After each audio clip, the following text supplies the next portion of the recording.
మీ business ఏదైనా మీ ఊర్లో promotion చేయాలంటే అది సుమన్ టీవీతోనే సాధ్యం. ఇప్పుడే సంప్రదించండి. Welcome to Suman TV Warangal. మనం గత 2 రోజులుగా ప్రసారం చేస్తున్నాం. అసలు సద్దుల బతుకమ్మ ఎప్పుడు, దసరా పండుగ ఎప్పుడు అని దానికి సంబంధించి ఈ 2 పండుగలకు సంబంధించి ఒకసారి భద్రకాళి శేషు గారు, అంటే గతంలో అనేక పంచాంగాలు కూడా భద్రకాళి దేవస్థానం అధికారికంగా ముద్రించింది. వారు అనువంశిక ధర్మకర్తే కాక ప్రధాన అర్చకులు కూడా. మరి 29 జరుపుకోవాలా, 30 తేదీ జరుపుకోవాలా, ఇది పండిత పామరులలో కూడా ఒక చర్చకు లేవదీసింది. సార్ మీరు చెప్పండి, ఏ సూత్రం ప్రకారం 29 అంటున్నారా, 30 అంటున్నారా? తెలంగాణ విద్వత్సభ తెలంగాణలోని అన్ని జిల్లాల పండితులు, అన్ని జిల్లాల సిద్ధాంతులు అందరూ సమావేశమై ఈ పండుగల నిర్ణయం చేస్తారు. ఒక సిద్ధాంతికి మధ్య మతాంతరములు వస్తాయి ఒక్కొక్కప్పుడు. అందుకోసం అందరూ సమావేశమై గత 5-6 సంవత్సరముల నుంచి విద్వత్సభను ఏర్పాటు చేశారు. అయితే విద్వత్సభ మనకు 2025 సంవత్సరం బతుకమ్మ పండుగ, సద్దుల బతుకమ్మ పండుగ 30వ తారీఖు సెప్టెంబర్ నెల 2025 మంగళవారం జరుపుకోవాలని తెలంగాణలోని అన్ని జిల్లాల పండితులు ఏకగ్రీవంగా నిర్ణయం చేశారు. నాకు చాలా మందికి తెలియని అర్చక సంఘం అంటుంది, లేకపోతే మంగళవారం అమ్మను సాగరమ్మ పొద్దు అని పామర్లు అంటున్నారు. మంగళవారం దసరా వస్తుంది. మంగళవారం దసరా వస్తే కలశోద్వాసన చెయ్యరా? మంగళవారం నవమి వస్తుంది, పూర్ణాహుతి చెయ్యరా? మనం వ్యక్తిగతమైన నిర్ణయములు కాదు, శాస్త్రం చెప్పాలి. వచనాత్ ప్రవృత్తి వచనాన్ నివృత్తి తస్మాత్ శాస్త్రం ప్రమాణంతే కార్యకార్య వ్యవస్థితం.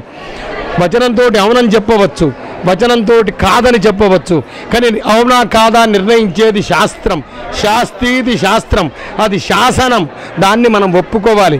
ఇవాళ శాస్త్రం చెప్తేనే కదా బతుకమ్మ కానీ, భద్రమ్మ కానీ, పద్మాక్షమ్మ కానీ, రాజరాజేశ్వరి కానీ, లలిత కానీ, రాముడు కానీ, కృష్ణుడు కానీ ఒకే పరమాత్మ చైతన్యాన్ని ఇన్ని రూపాలలో మనం ఎట్లా దర్శిస్తున్నాం, ఎట్లా ఆరాధిస్తున్నాం. శాస్త్ర పద్ధతి. ఈ శాస్త్ర విధిముత్సృజ్య వర్తతే కామకారత నస సిద్ధి సుఖమాప్నోతి నచ పరాంగతి. శాస్త్ర విధిని పక్కకు పెట్టి స్వేచ్ఛగా ఎవరైతే అనువర్తిస్తారో సిద్ధి కలగదు. అయితే మన తెలంగాణలో మదనానంద సరస్వతి పీఠాధీశ్వరుడు శ్రీమత్ పరమహంస పరివ్రాజకాచార్య వర్య, సకల శాస్త్ర పారంగతులు, సర్వతంత్ర స్వతంత్రులు అయిన మహనీయులు శ్రీ మాధవానంద సరస్వతి స్వామి గారు కూడా సద్దుల బతుకమ్మ పండుగ 30వ తారీఖు మంగళవారం చేసుకోవాలి. ఈ సద్దులు అనేది బతుకమ్మకే కాదు, నవరాత్రి వ్రతం చేసే ప్రతి సద్దుల బతుకమ్మ పండుగ 30వ తారీఖు 30 మంగళవారం రోజున చేయమని స్వామివారు కూడా చెప్పారు. సభ నిర్ణయం సముచితంగా ఉంది, విద్వత్సభ నిర్ణయం సశాస్త్రీయంగా ఉంది.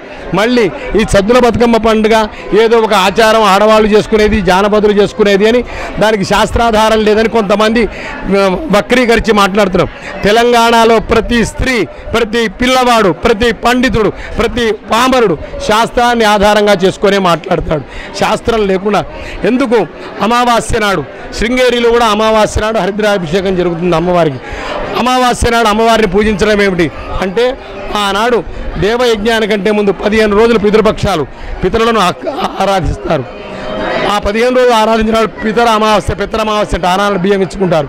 మరి ఆడవాళ్లకు స్వయంగా శ్రాద్ధాదులు నిర్వహించే పరిస్థితి కలియుగంలో లేదు. కాబట్టి ఏం చేయాలి? త్వం స్వాహ త్వం స్వధ త్వమివ షట్కార స్వరాత్మిక. అయితే స్వధారూపంలో కూడా ఆ జగన్మాతే ఉన్నది, స్వాహారూపంలో కూడా ఆ జగన్మాతే ఉన్నది. కాబట్టి స్వధారూపంలో అమావాస్య నాడు అమ్మవారిని వాళ్ళు ఆరాధిస్తారు. పూలు ఎంగిలి పూల బతుకమ్మ అంటారు. ఎంగిలి పడని పూలు, తంగేడు పువ్వును ఏ దేవతకు ఆరాధించరు, కేవలం బతుకమ్మకే పెడతారు. ఆమె పసుపు రంగు పువ్వులు అవి, విన్నారా? ఆ పూలతోటి, ఆ పూలకు ఒక ఔషధి విశేషమే కాకుండా లక్ష్మీ వసతి పుష్పేషు, బతుకమ్మను పూలల్లో చేయడం ఏమిటి?